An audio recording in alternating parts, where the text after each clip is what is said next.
denominado la Franja de Gaza, en el límite con la Franja de Gaza, con crímenes atroces, chicos que estaban disfrutando de una fiesta electrónica que se veían con azorados que llegaban gente en paracaídas disparándoles con armas.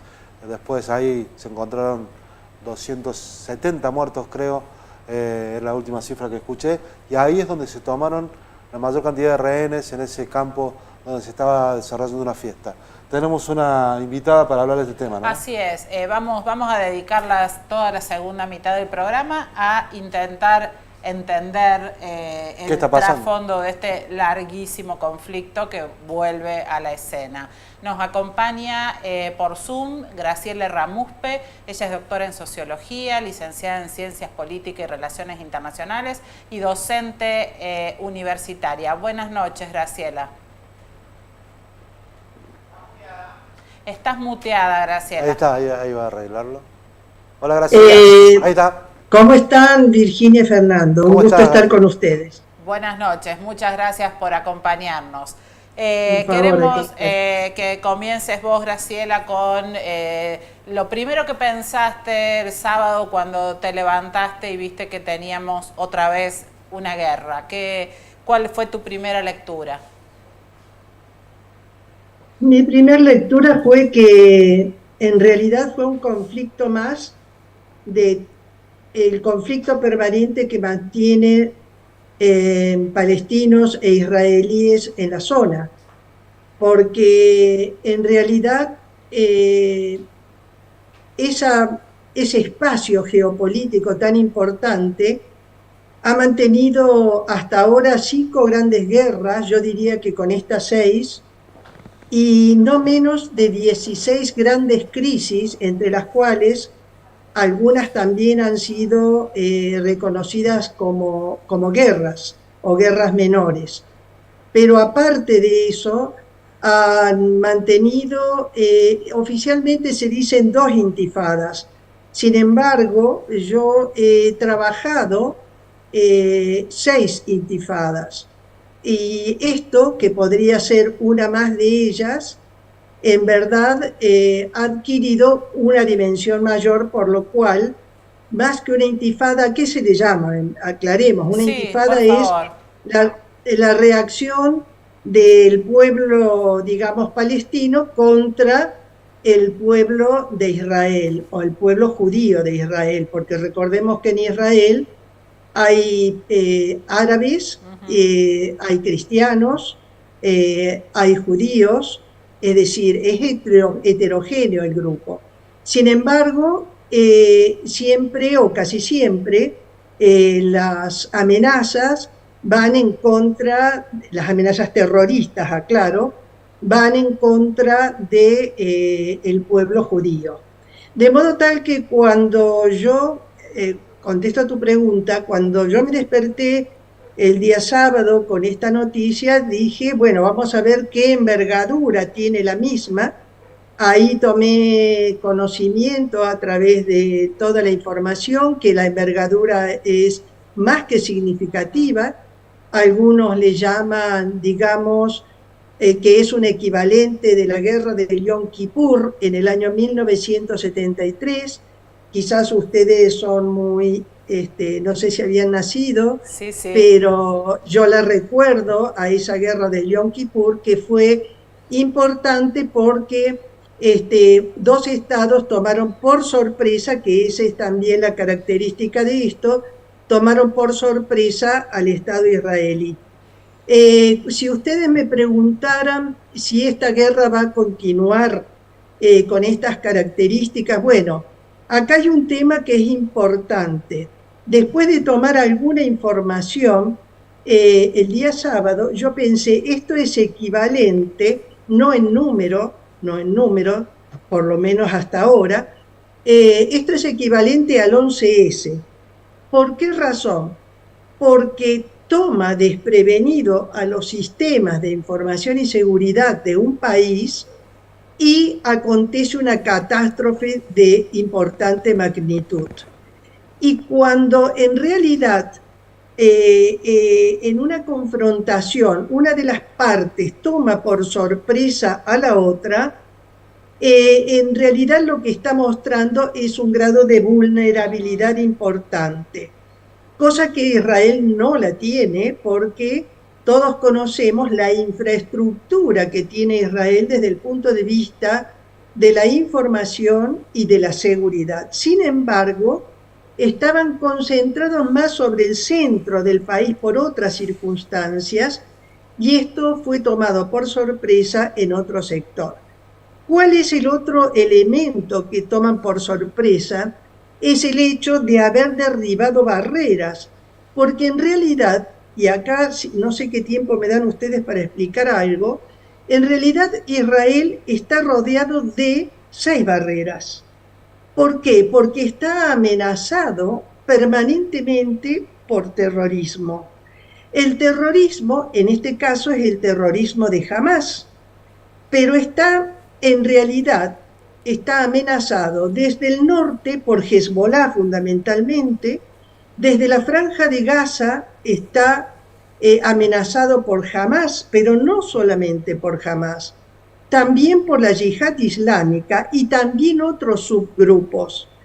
Está amenazado desde el sur por otros grupos terroristas, no solamente por Hamás, sino también por el Estado Islámico y por Al-Qaeda.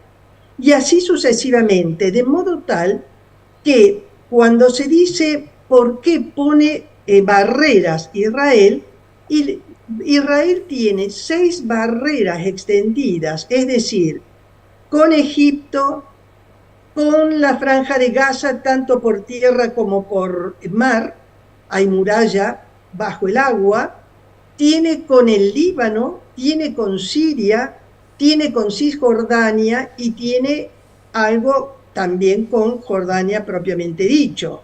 De modo tal que es un país que está encerrado entre vallas por la amenaza terrorista que tiene en forma permanente. Graciela. Pero, sí. Sí, una de las cosas que uno ve desde aquí tiene que ver con que es uno de los países más militarizados del mundo, está su relación con Estados Unidos como aliado principal de Estados Unidos, pero asimismo la vulnerabilidad que ha demostrado este sábado, como bien decías vos, ha llamado la atención y también ha llamado la atención que no veamos que esto vaya a tener fin, ¿no? Porque viene de los años de conformación del Estado de Israel mismo y más allá de los tratados de paz que se han llegado en algunos momentos, siempre viene otra lucha después. Bueno, respecto de eso quiero comentarte lo siguiente. Por eso hice un parangón con el 11S. Justamente en un grupo de trabajo sobre terrorismo que tiene que ver con, digamos, disertantes de otros países, hace una semana una representante norteamericana justamente decía esto: no solamente que Estados Unidos, cuando fue atacado por Al-Qaeda en las Torres Gemelas y demás, fueron tomados por sorpresa, sino que tuvieron que rever los sistemas de información y transmisión de información entre los distintos sectores, distintas áreas dentro del país. ¿Por qué? Porque un sector en ese momento estaba informado de que algo estaba sucediendo. Sin embargo, muchas veces esa información no la transfieren con suficiente fuerza hacia otros sectores. En este caso, si bien Israel ha demostrado que estaba desprevenido, no está desprevenido cuando tiene que responder, porque la maquinaria que tiene para poder responder amedrenta. Ahora bien, acá hay otro elemento. ¿Cuál es ese elemento? ¿Es realmente, una pregunta para hacer, los palestinos los que quieren apoyar a los grupos terroristas contra Israel? Y bueno, yo acá diría que no es así. ¿Por qué razón? La primera pregunta es: ¿cómo sería o cómo fue que Israel estuvo desprevenido para ser atacado? Y acá entra una información adicional. ¿Cuál es esa información adicional? Y es que seguramente, de acuerdo a cierta información, quien habría apoyado y dado el visto bueno de ese ataque habría sido Irán. ¿Cómo habría apoyado Irán en este caso?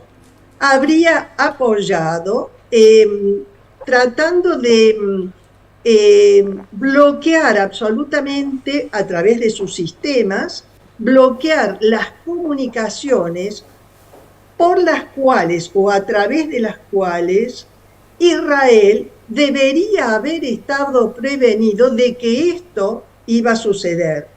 Eso significa una logística y una implementación desde el punto de vista de la planificación absolutamente importante, porque es más, durante las últimas semanas, e incluso se venía preparando hacía unos meses, tanto Hamas como la Yihad Islámica habían tomado contacto con Irán.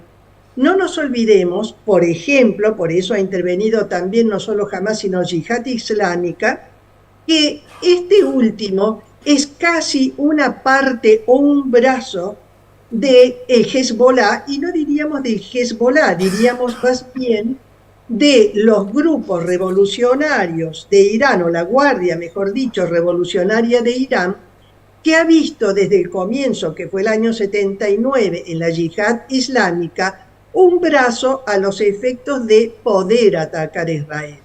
De modo tal que esto no fue una cosa desprevenida, sino que se ha informado, o ya se sabe, que pocas horas antes del ataque de Hamas contra Israel, fue el visto bueno de Irán para que pudieran operar. Si ustedes piensan o se preguntan a su vez quiénes financian a este terrorismo, por supuesto, son de distintos signos, Yihad Islámica y Hamas más otros subgrupos. ¿De quiénes? De Hezbollah, que es absolutamente el brazo derecho de la Guardia Revolucionaria. Son chiíes y estos otros son suníes. Sin embargo, tienen un objetivo común, que es hacer desaparecer al Estado de Israel. Por esa razón, Irán financia, no totalmente, pero hasta en un 70% a Hezbollah, pero también financia en parte importante a Hamas y a la Yihad Islámica. Pero aparte hay otro tema que es más significativo aún. Este mensaje de invasión, vamos a decir así, de Hamas sobre Israel significa un mensaje hacia Arabia Saudí. ¿Por qué razón?